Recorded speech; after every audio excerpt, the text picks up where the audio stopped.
समझने ही नहीं देती सियासत हमको सच्चाई, कभी चेहरा नहीं मिलता, कभी दर्पण नहीं मिलता। ये लाइन चुनाव करीब आते आते फिट बैठती है उन तमाम नेताओं के लिए जो सत्ता में काबिज हैं और उसकी भूमिका निभाते हैं वो सब लोग उन सत्ताधारियों को चुनकर जो आगे भेजते हैं। राजस्थान में चुनाव करीब आ रहा है और इसका अंदाजा बदलते शहरों के हालात और नेताओं के दौरे से लगा सकते हैं। अब सुनवाई के लिए नेताजी की चौखट पर जाने की शायद जरूरत नहीं पड़ेगी और घंटों लाइन में नहीं लगना पड़ेगा, क्योंकि आपके नायक और मुखिया जी अब मंचों पर नजर आ रहे हैं। राजस्थान में भी इन दिनों महापंचायतों का दौर जारी है। नमस्कार, मैं हूं दीपक कुमावत और आप देख रहे हैं नवतेज टीवी। तारीख 5 मार्च 2023 जाट महापंचायत, 19 मार्च 2023 ब्राह्मण महापंचायत, 2 अप्रैल 2023 केसरिया महापंचायत, राष्ट्रीय राजपूत करनी सेना, 2 अप्रैल 2023 अनुसूचित जनजाति महापंचायत और उसके बाद 16 अप्रैल 2023 जन जागृति सम्मेलन यादव समाज और 21 मई 2023 कुमाऊत महापंचायत। तारीखें बदल रही है लेकिन मांग मिलती जुलती सी है।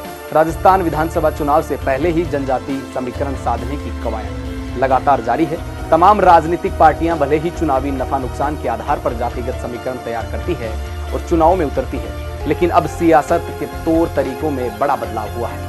अब सियासत की जमीन चुनावी पार्टियां नहीं बल्कि जातिगत नेता समाज की जाजम पर तैयार करते हैं। एक के बाद एक हो रही जातिगत महापंचायतों में किसी एक पार्टी के पुरोधा शामिल नहीं होते, बल्कि उन जाति से जुड़े तमाम राजनीतिक पार्टियों के नेता शामिल होते हैं। ऐसे में समय के साथ साथ समाज का राजनीतिक वर्चस्व स्थापित करने के लिए इन महापंचायतों का आयोजन किया जाता है। इसी कड़ी में जयपुर में रविवार को कुमावत समाज की महापंचायत हुई, जिसमें बतौर मुख्य अतिथि लोकसभा अध्यक्ष ओम बिरला शामिल हुए।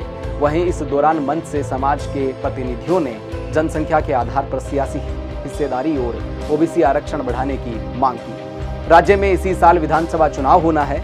ऐसे में चुनावी साल के बीच अब एक के बाद एक समाज की ओर से शक्ति प्रदर्शन कर सरकार और सियासी पार्टियों के समक्ष उनकी मांगे रखी जा रही है। राजपूत, जाट, ब्राह्मण, एसटी, एससी और यादव समाज के बाद अब रविवार को कुमाऊत समाज ने विद्याधर नगर स्टेडियम में हुकार भरी। यहाँ मंच से ओबीसी आरक्षण 21% से बढ़ाकर 27% तक वर्गीकरण करने, सत्यापन कला बोर्ड का गठन करने और विधानसभा चुनाव में जनसंख्या के आधार पर प्रमुख राजनीतिक दलों में 10-10 टिकट की मांग उठाई गई। कुल मिलाकर यही कहा जा सकता है कि सिर्फ राजनीतिक महत्वाकांक्षाओं की पूर्ति के लिए जातिगत जाजम का उपयोग किया जा रहा है, लेकिन भविष्य के लिए कितना बड़ा खतरा होगा इसे समाज के पंच भी अनजान है और सियासत के करिंदे भी। लेकिन देखना यह है कि इससे क्या बदलाव होने वाले हैं और इससे जातिगत के आधार पर इस पंचायतों से आने वाले विधानसभा चुनाव पर क्या असर पड़ने वाला है, ये हम आपको उसके बाद ही बताएंगे, क्योंकि एक के बाद एक पंचायतें होने पर ये मांग तो रख दी गई है,